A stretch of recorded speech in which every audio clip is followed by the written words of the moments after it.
ঝালকাঠি পৌরসভার ব্যবস্থাপনায় ক্রেতাদের সুবিধার্থে গ্রামের কৃষকদের পণ্য বিক্রির জন্য পৌর শহরের বাইরে রোডস্থ শীতলা এলাকায় আনুষ্ঠানিকভাবে শুরু হয়েছে কৃষি বাজার।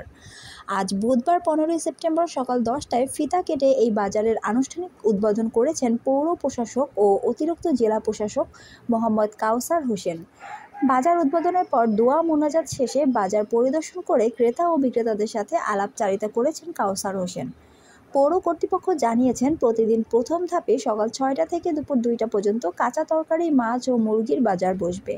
দ্বিতীয় ধাপে দুপুর 2টা থেকে রাত 11টা পর্যন্ত ভ্যানে থাকা বৈকালিক সবজির পণ্যের বাজার বসবে। এই সময়ের মধ্যে শহরের সড়কের মধ্যে অস্থায়ী বাজার এবং ভ্যান গাড়িতে ভ্রাম্যমাণ বাজার বসতে পারবে না।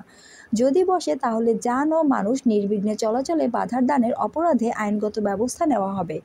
এই বাজার পেয়ে খুশি এলাকাবাসী, ক্রেতা এবং বিক্রেতা। পৌর কর্তৃপক্ষের এই উদ্যোগকে স্বাগত জানিয়ে স্থানীয়রা বলেছেন, সড়কের বাইরে একই স্থানে মাছ, মুরগি, সবজি, ফল এবং বিভিন্ন রকম গ্রামীণ কৃষি পণ্য পেয়ে আমরা খুশি। Nabila Tasnim, CN Bangla news desk.